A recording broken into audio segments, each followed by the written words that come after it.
दोस्तों नमस्कार। दोस्तों जैसा कि आप लोग सब थंबनेल में देख चुके हैं कि आज हम लोग बात करने वाले हैं प्रशांत किशोर के बारे में। और आज हम लोग ये समझने का कोशिश करेंगे कि क्या प्रशांत किशोर बिहार के अरविंद केजरीवाल हैं या बनने वाले हैं।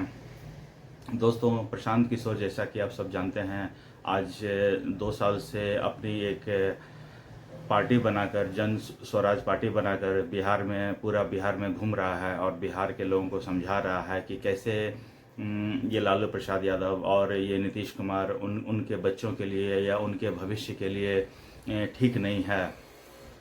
तो मैं प्रशांत किशोर से यह पूछना चाहता हूँ कि आपको ये बात समझ में कब आया।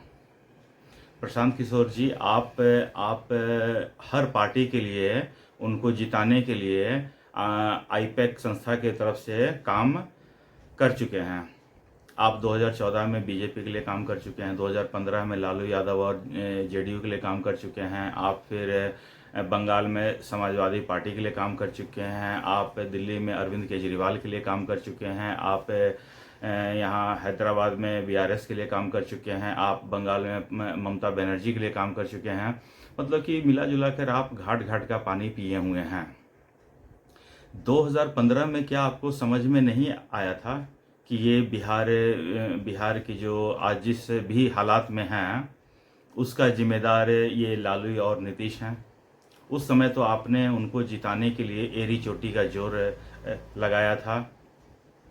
उस समय आज आप नीतीश कुमार को कहते हैं कि नीतीश कुमार धूर्त आदमी हैं। जब नीतीश कुमार ने आपको अपनी पार्टी में रखा था तब वो धूर्त नहीं था क्या?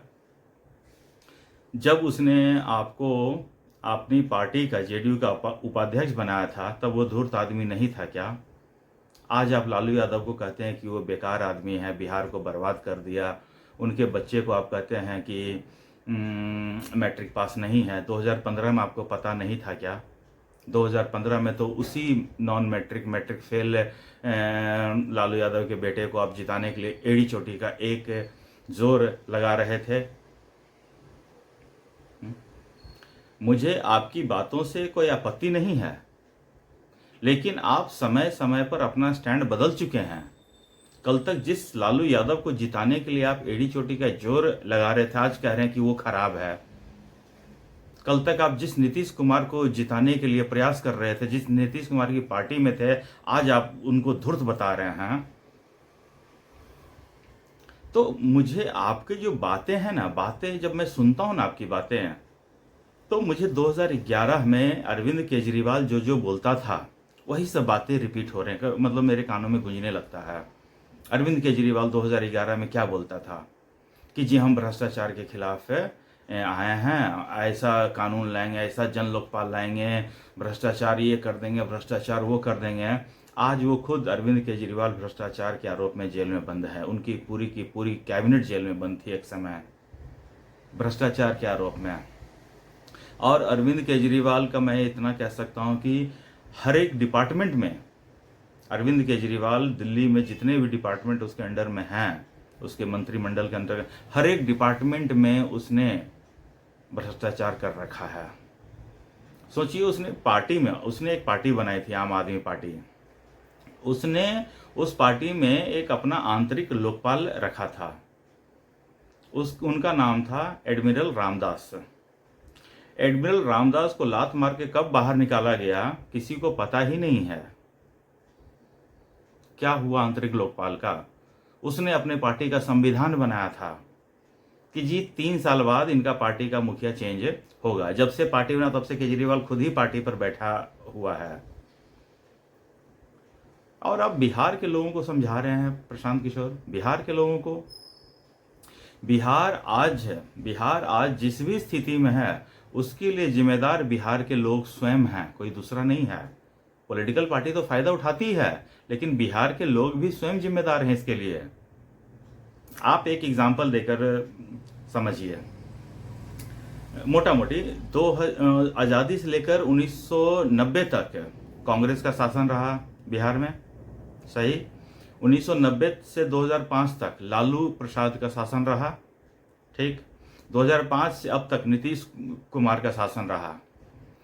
और डेवलपमेंट के जितने पैरामीटर्स हैं, चाहे वो एजुकेशन हो, चाहे वो लॉ एंड सिक्योरिटी हो, चाहे वो एम्प्लॉयमेंट हो, चाहे वो हेल्थ हो, जितने भी पैरामीटर्स हैं सब पे बिहार फिसड्डी स्टेट है। नीचे से गिनती आती है, नीचे से गिनती स्टार्ट होती है, पर कैपिटा इनकम हो, हर मामले में बिहार फिसड्डी स्टेट है। और यकीन मानिए, अगर ये तीनों पार्टी आज मिलकर चुनाव लड़ती है 2025 में, जिसकी संभावना हो भी सकती है, अगर ये तीनों पार्टी मिलकर चुनाव लड़ती है तो आप यकीन मानिए ये तीनों पार्टी पूर्ण बहुमत से जीत जाएगी। 224 सीट शायद बिहार में है, 224 में 150 से ज़्यादा सीट ये पार्टियां जीत जाएंगी। तो सोचिए, बिहार के लोगों का डेवलपमेंट से लेना देना ही क्या है? आप सही कहते हैं, उनको, बिहार के लोगों को अपने भविष्य की चिंता नहीं है, अपने बच्चों की भविष्य की चिंता नहीं है। उन्हें तो ये चिंता है कि लालू यादव का बच्चा सेट हो जाए। आप सही कह रहे हैं, लेकिन फिर मेरा यही ख्याल आता है कि कल को अगर आप बदल जाएं तो क्या होगा? अगर आप भी अरविंद केजरीवाल की तरह निकल गए तो क्या होगा? पलटू राम निकल गए तो क्या होगा? आदमी आपके ऊपर विश्वास करे तो कैसे करे? अरविंद केजरीवाल देखिए, इंफॉर्मेशन टेक्नोलॉजी के युग में जहां उसका हर एक स्टेटमेंट, हर एक वीडियो ऑन रिकॉर्ड अवेलेबल है, लोग देख सकता है, अपनी आंखों से देख सकता है, कानों से सुन सकता है, तब तो उस मतलब कि 10 साल में ही वो अपनी बातों से घूम गया, पलट गया कि जी हमने ऐसा कहा ही नहीं था। अरविंद केजरीवाल ही ना है वो शख्स है जो कहता था कि कांग्रेस के एक लोग भ्रष्टाचार में डूबे हुए हैं। आज वही अरविंद केजरीवाल कांग्रेस के साथ अलायंस कर रहा है।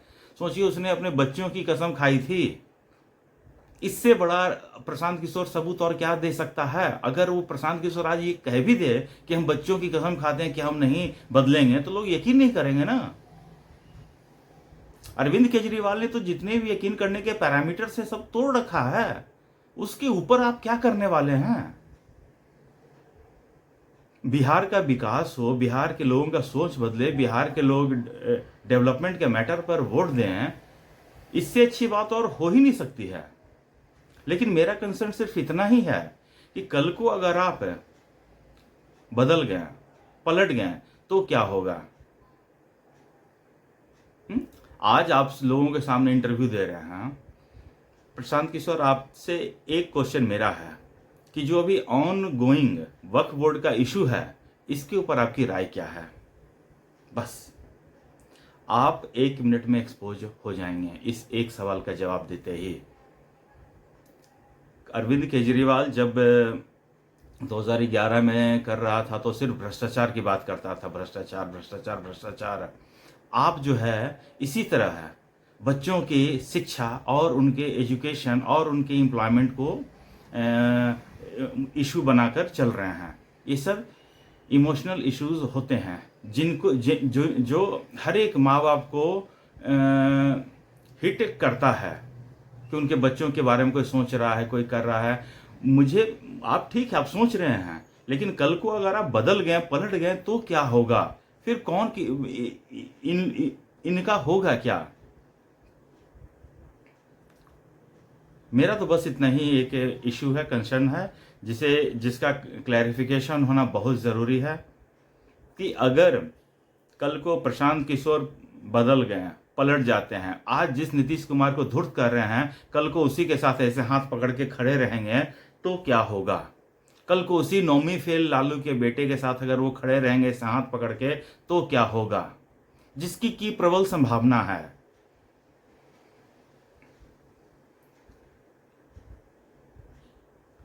मैं तो बिहार के जितने भी पत्रकार हैं वो ये बात प्रशांत किशोर से पूछें कि प्रशांत किशोर, अगर आप कल को लालू यादव के साथ हाथ मिला लिए, नीतीश कुमार के साथ हाथ मिला लिए, तो क्या होगा? आज जैसा कि अरविंद केजरीवाल से पूछने वाला कोई नहीं है। अरविंद केजरीवाल उस समय कहता था कि कांग्रेस भ्रष्टाचार की जननी है। आज कहता है कि सबूत दिखाओ।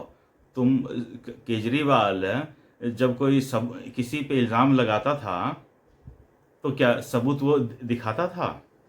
आज कहता है कि रिकवर कहाँ किया है।